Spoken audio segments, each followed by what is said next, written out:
programmer. So somewhere there's an artist in our studio printing really bad right now because they're not going to like the quality of videos that I see, but that's okay.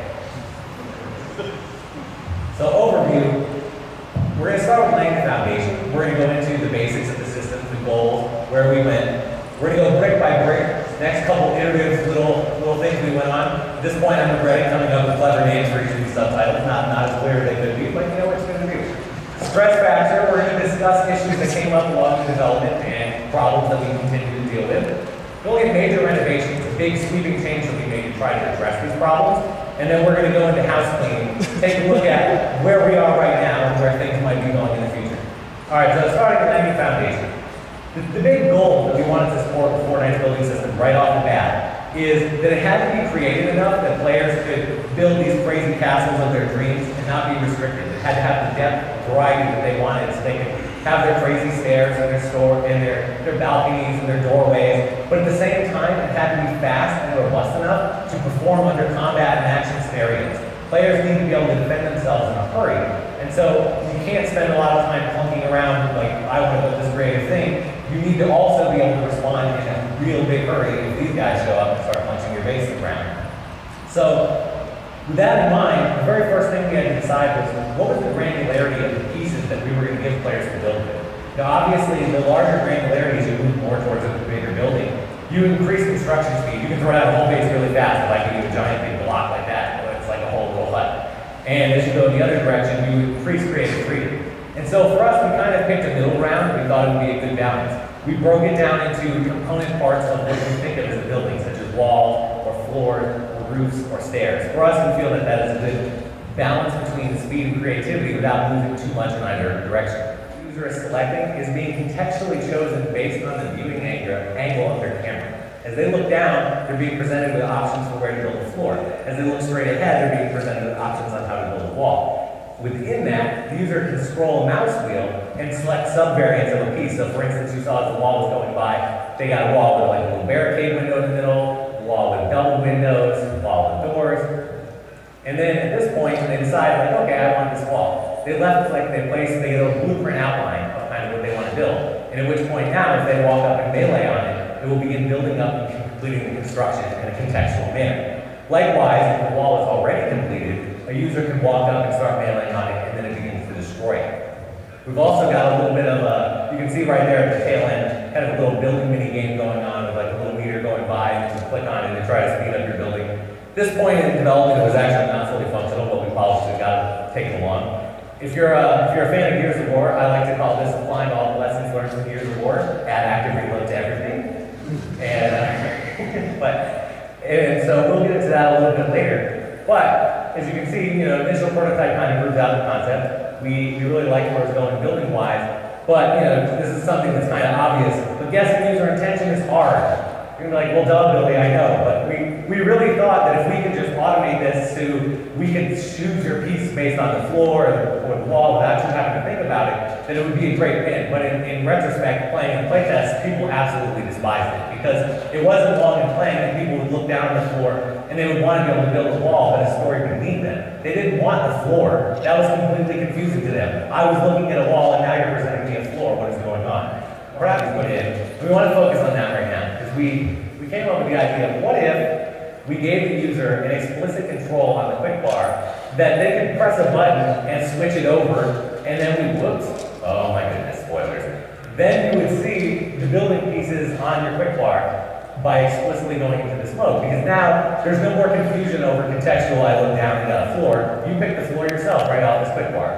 Now, as you can probably guess, there were tons of problems with this too. Even with this glorious program bar removed, when we put in real icons, it was definitely easier to pick what you wanted, but you still had to sit there and scan. Because when you get to the level of like, here's a wall, but it has a window over here and a door over here, that's still not very easy to convey, even with like really nice made artist icons. So they always had to sit there and like look through their quick bar, and it really wasn't very fast.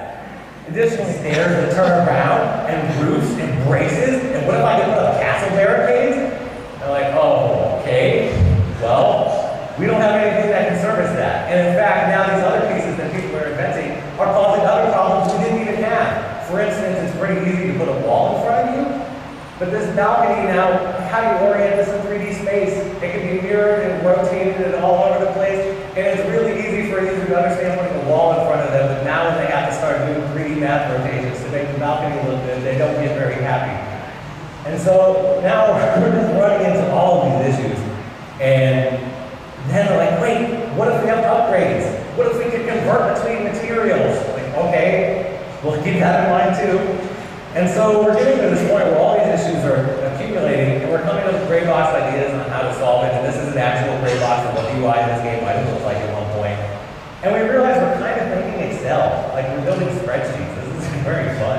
Like we at the top, we had all of these different filters, like, oh, I got to filter by the type. And then there were scrolling pages.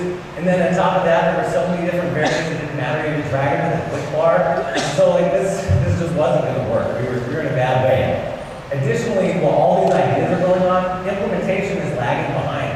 We can't keep up with all of the suggestions for UI and all these variations we want. So as a quick aside, a neat trick that we learned is we needed a prototype.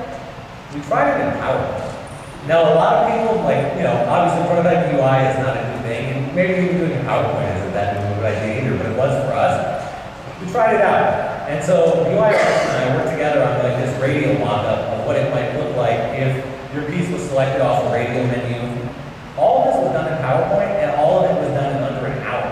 People don't really realize that PowerPoint has all these like really powerful features. You can jump around between slides and make click zones and all these things. So we were able to mock out like how ridiculously tedious this proposed UI was going to be just to upgrade a wall. And we put it in front of people, and it took 5 seconds, and we're like, you're right, that is terrible. And the alternative would have been implementing that over a course of a week or two and wasting a lot of time to discover the same thing. So, if you ever need a prototype UI, you may want to consider PowerPoint. So, major renovations. So, numerous issues still out there. Still haven't solved everything. And we decided, let's just refocus on the core pieces. If there were no variants, if we only had the 4 base pieces that people wanted, the stairs, the roofs, the walls, the floors, and we put them on the quick bar, that was all you were allowed to do in our game. Would the game function finally? Yes. We're like, all right. So we will take those 4 and we'll try to build from there. How are we going to get back to the variants now? Could we go back to that UI that we had and now like pre-filter it so we can get rid of that top part? No, that's still kind of Excel. And so we're like, okay, let's just look at the core wall itself. What if we were able to change its granularity temporarily? What if we were able to break it into smaller pieces and alter it that way? We kept thinking like, okay, what if it's like an architect's grid? You look at the wall like this and you decide, hey, you know what? I'm going to punch this out, and I'm going to punch this out, and I'm going to confirm my selection, and now there's a door there. Like, oh, all right, this actually might work. Does it work for the other variant pieces for walls? Well, all right, so we'll fill those back in. We'll click here. Now there's a window.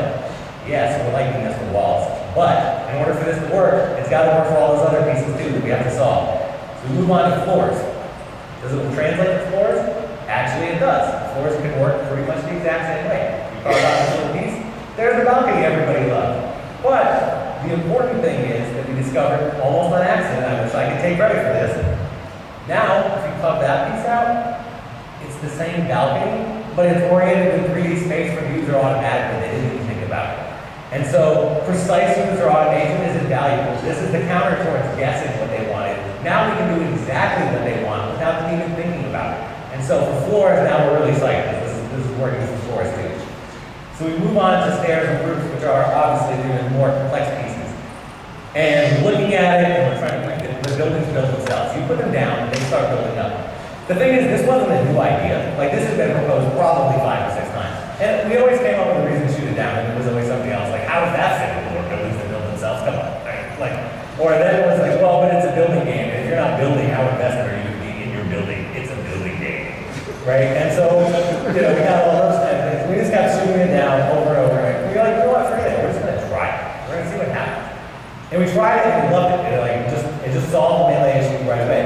But the thing that was important too is to get there, we also had to remove that mini game. And as much as we like active reload that works apart, we had to get it out of there and enable progress. And that was actually a big step too. So the 2 big things on this was really important to revisit discarded ideas.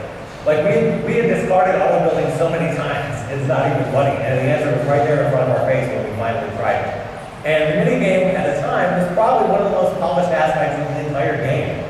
But we had to throw it away and enable progress. Then we decided to do contextual operations